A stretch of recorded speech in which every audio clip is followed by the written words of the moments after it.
All right, what's up, everyone? Interstellar Sleep here for another deep dive that'll definitely make you think, and maybe even look at the news a little differently. You know that feeling at the beginning of Interstellar? The world's covered in dust, schools rewrite history to say man never went to the moon, and the government focuses only on immediate survival, on farming and keeping your feet on the ground. It's a scenario of despair disguised as normalcy.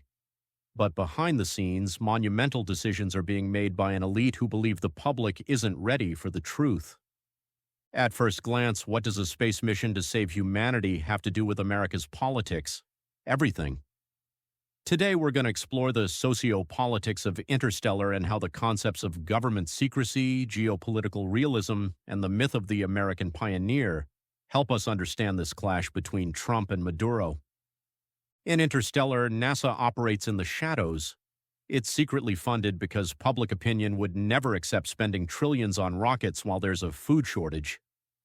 Professor Mann justifies this secrecy as a necessary evil for the survival of the species. When we look at Maduro's capture, we see a similar dynamic. Operations like this don't happen overnight. They involve years of intelligence, secret negotiations, and decisions made by a national security elite operating far from the spotlight. Donald Trump often leans into this archetype of the leader who does what needs to be done, ignoring traditional diplomatic protocols, liberalism, in favor of direct decisive action, realism. The ethical question is the same as in the movie. To what extent does a government have the right to act in secret in the name of a greater good? In Interstellar, secrecy was salvation. In current politics, for some, it's the restoration of order. For others, it's a dangerous breach of sovereignty. In the world of international relations, realism says the world is an anarchy, and every nation must fight for its survival at any cost. Liberalism preaches cooperation and international institutions. In Interstellar, the Lazarus mission is purely realist. There's no UN coalition sending ships. It's an American initiative focused on survival. Donald Trump is the modern personification of this realism. His America First policy echoes Professor Mann's mindset. The world is dying, or in chaos, institutions have failed, and we need drastic unilateral solutions. The capture of Maduro is a move of pure realism. It's the use of national power to remove what is seen as a threat or obstacle to strategic interests, without waiting for the consensus of international courts. It's Brand's Plan B in action.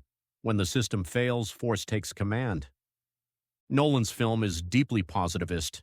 It suggests that no matter how bad things get, science, technology, and engineering can save us. The gravity equation is the holy grail. In Trump's political narrative, the technology of salvation is the economy and military strength. There's a belief that proper management and a demonstration of technological military power can solve complex, decades-old problems. The capture of Maduro is presented as this technical solution to a humanitarian and political crisis that seemed endless. It's the idea that the engineer, or the negotiator, can fix what politics broke. Here's where things get interesting. If we try to fit Trump and Maduro into the lore of Interstellar, where would they be? Donald Trump as Professor Brand. Trump has similarities with Professor Brand. Both are orchestrators. Brand was willing to lie to all of humanity about Plan A being possible to ensure Plan B was executed. Trump operates with a narrative of mission. He sees himself as the only one capable of making the tough decisions that ordinary politicians are afraid to make. He's the man in the NASA bunker, moving the pieces toward an outcome he believes is the final destination. Nicolás Maduro as Dr. Mann. Dr. Mann is one of the film's most tragic and dangerous characters. He was the best of us, but loneliness and desperation led him to falsify data to survive. He created a parallel reality on his planet to maintain control in the hope of being rescued. Maduro, from this viewpoint, could be seen as Venezuela's Dr. Mann, a leader who inherited a mission, but faced with the collapse of his planet, the country, used propaganda and altering reality to stay in power. His capture is the moment when Cooper, the external intervening force, arrives to confront the lie and try to regain control of the mission. In the film, humanity doesn't need prayers or political debates. It needs Murph to solve the gravity equation. Once the math is solved, the survival problem is fixed. Now, look at Donald Trump's approach to Venezuela and its oil. For Trump, the political chaos in Caracas isn't just a human rights issue, it's a problem of economic engineering. Venezuela has the world's largest oil reserves, but the engine is broken. From Trump's view, he positions himself as the master technician, the savior who will apply the free market equation and American administrative efficiency to make that engine run again. The relationship with the Endurance. Think about the Endurance. It wasn't sent to talk to the planets. It was sent to colonize and extract the potential of those worlds so the human species wouldn't die. When Trump signals that the U.S. should manage Venezuelan oil, he's treating Venezuela like Planet Edmonds or Planet Miller.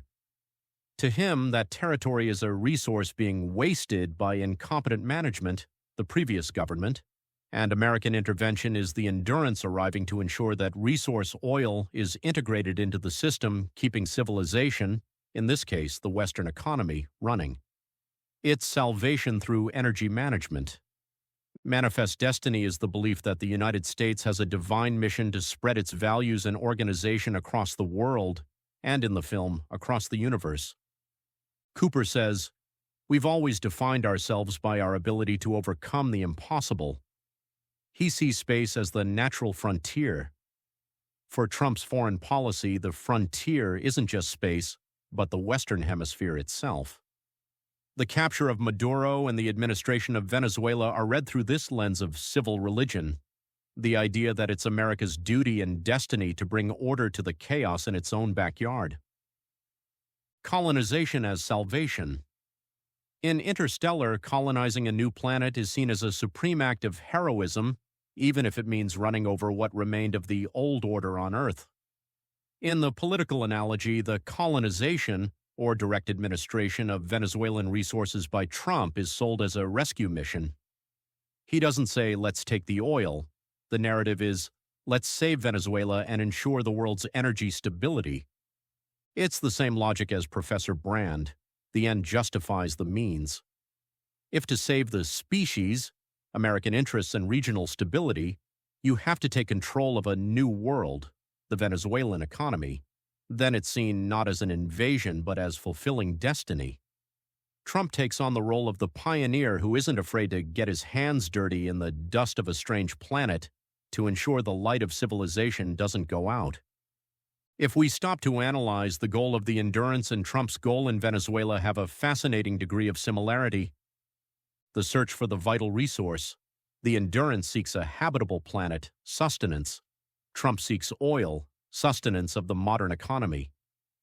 The sense of urgency. In the film, Earth is dying, the blight.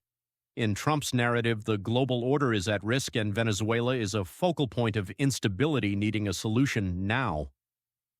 The replacement of leadership. The Lazarus mission replaces the idea of waiting for Earth to heal with the idea of go and take the new world. Trump replaces the idea of waiting for diplomacy to solve Venezuela with the idea of go, capture the leader, and manage the resource. Both Cooper and Trump operate under the premise that time's up. There's no time for committees or bureaucracy when you're facing an event horizon. Cooper complains that the world became a place of caretakers, focused only on fixing what's broken, while he wanted to be an explorer. Donald Trump, by acting in Venezuela, rejects the role of the diplomatic caretaker who merely observes the crisis. He prefers the role of the explorer to conqueror who enters the territory, removes the obstacle, Maduro, and tries to terraform the local economy in the image and likeness of the system he controls. The big question that remains, the one Nolan makes us ask in the film, is, at what cost? To save humanity, Brand was willing to sacrifice the truth. To save the region and secure the oil, what truths and sovereignties are being sacrificed today? We're living our own science fiction script, where the stars have been replaced by oil fields, but the search for salvation and the impulse of destiny remain the same.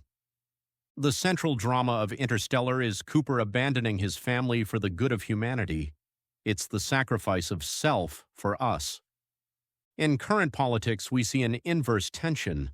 Trump preaches national individualism, us first. Meanwhile, Maduro's situation involved a collectivist discourse of revolution that, for many critics, sacrificed the individual well-being of citizens in the name of a state ideology. Trump's capture of Maduro is the clash of these two visions, the individualism of a superpower acting as the pioneer who solves the problem, versus a state collectivism that has collapsed. Interstellar is steeped in what sociologists call American civil religion, the idea that the U.S. has a manifest destiny to be the pioneers, the trailblazers, the saviors.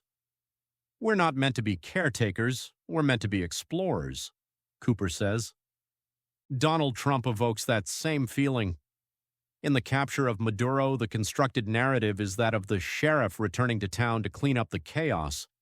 It's the mobilization of the symbol of American grit to sustain the national identity of leader of the free world. Nolan uses space, politics uses geopolitics. But the feeling of destiny is the same.